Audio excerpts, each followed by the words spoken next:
I'm so glad we decided to do this. There's nothing like getting more depressed talking about this situation as it unfolds, because we should probably know that even domestic products require parts from other places, including the high tariff countries. But so what do you think? Price increases, what are we seeing here?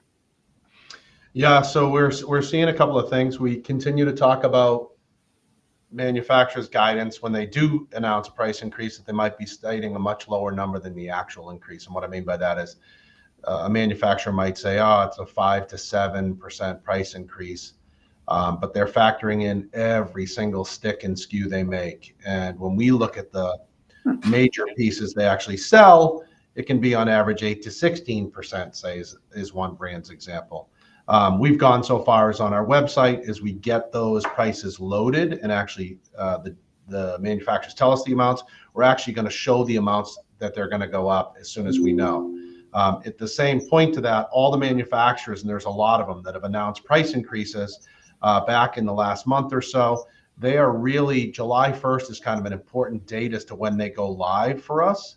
And in those cases, they are waiting really until probably June 1st, really 30 days before, to let us know the actual amounts they're going to go up, because they're just waiting to the bitter end to hope for some better news. But I don't know that that's coming. Yeah, you got to wonder. I mean, certainly some very popular products are completely built in China. You got to wonder what that looks like. And then they say they put a 30 or 40% increase in that, and they add the 2% increase on the thing that nobody buys, right? So correct. Yeah. Now we're hearing, it was a 90-day pause. Now we're hearing, over the last couple of days, and it would make sense that it might go to 180.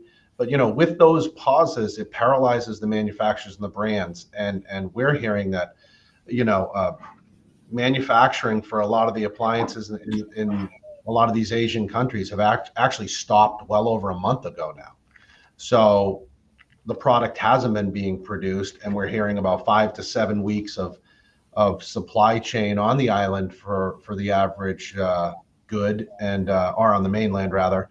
So now we're going to be dealing with stockouts in a real major way, and manufacturers are finally, now they haven't wanted to, talking about that, saying, SKU consolidation and stockouts, and we've been preaching that all the while. It just made sense. It was going to happen. It's going to happen. They're not going to be able to recover, even if they announced no tariffs today. Those ships couldn't sail in time, and the product couldn't be produced fast enough.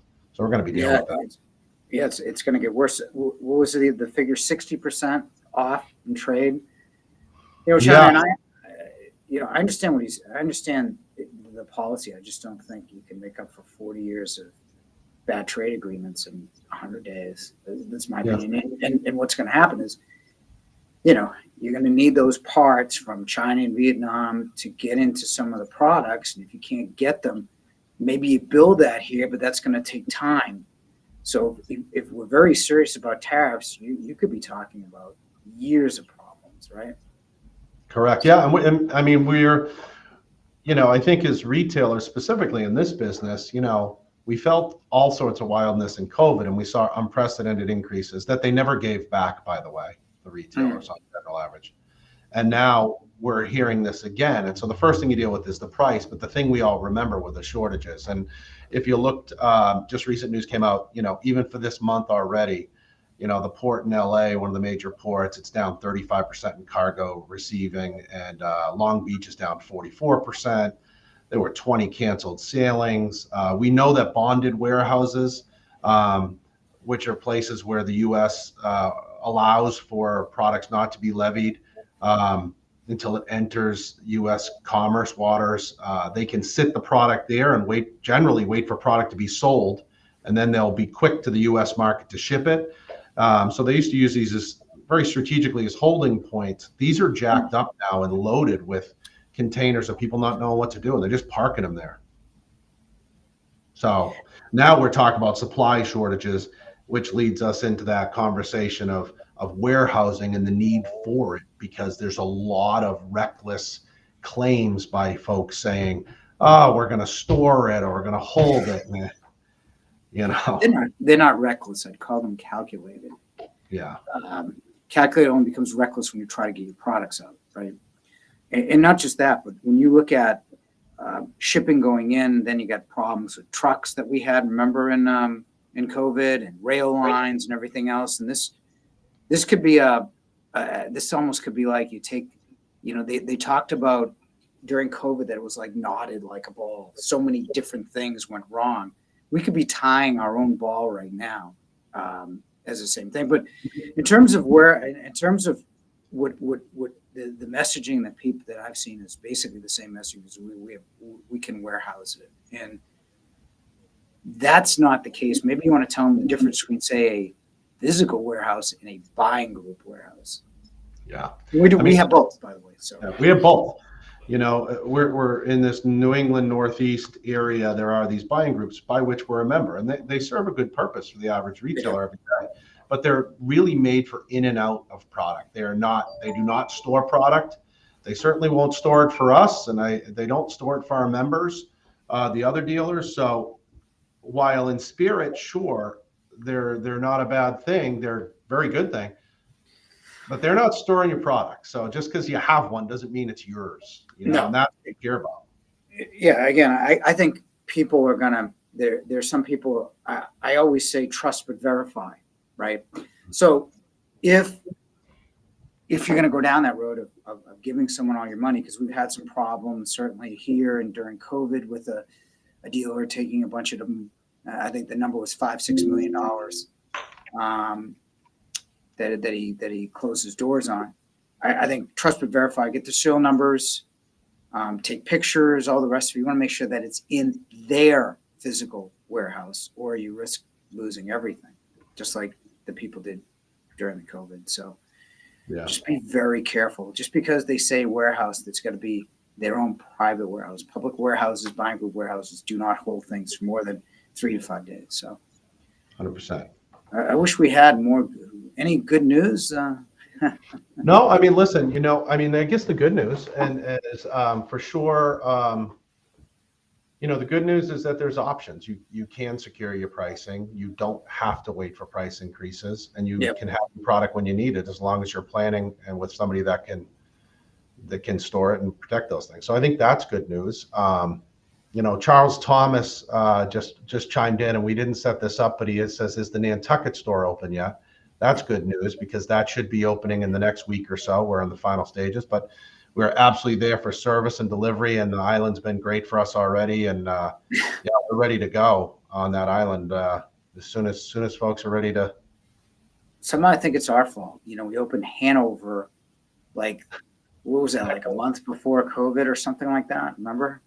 We've never had timing. We had a great event in 2020, the best we've ever had, and then a month later we closed. We actually didn't even see each other for like 8 months physically, because we're all quarantined in the store. But this has all the makings of COVID, just without the catastrophic disease, to be honest. From certainly a supply chain issue, price increase, Econ 101, less products mean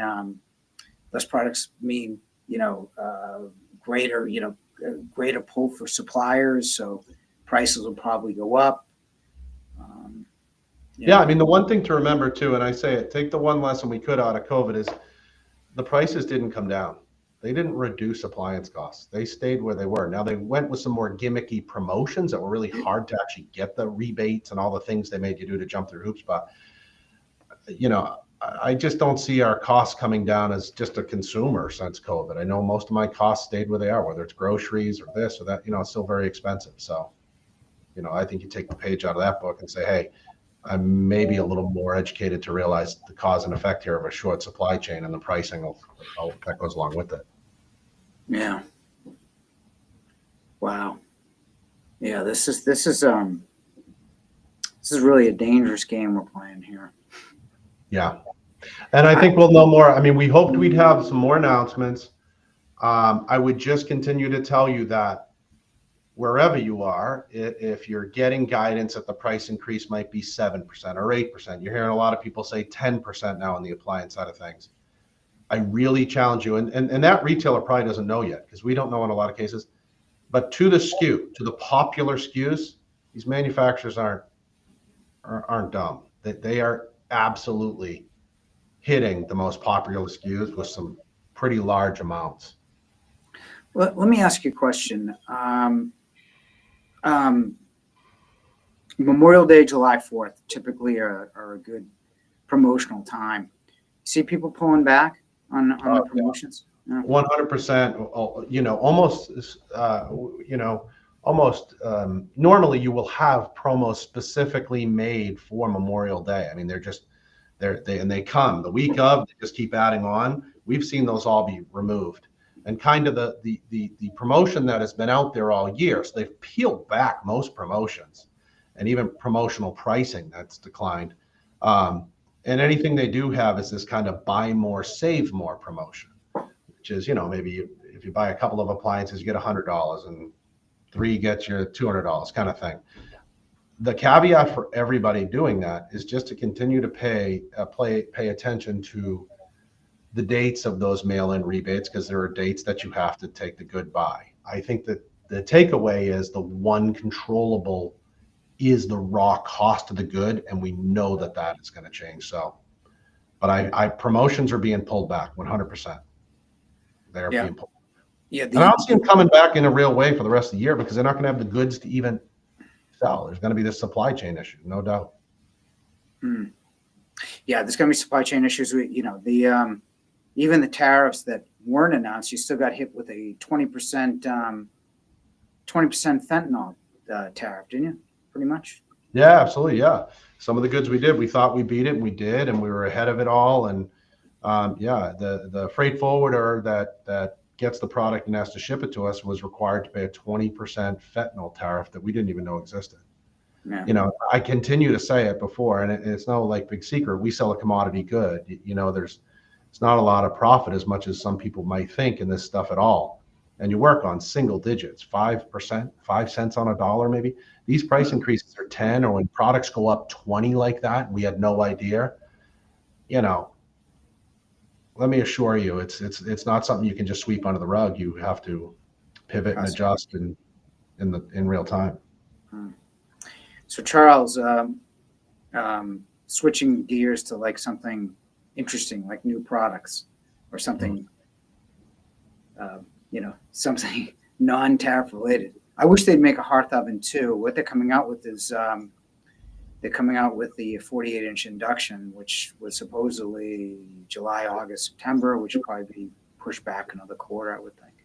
Yeah, no, actually, you know, I did get some guidance. I think we'll start. Yeah, you're right. You'll see them in the next probably 6 weeks, 4 to 6 weeks. I think you'll start to see some trickle in for display reasons.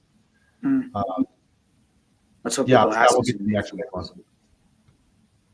That'll be their next big one. Bosch finally increasing pricing May 8th. I thought that was July. No, it's not May 8th. It's going to actually be July 1st will be the deadline.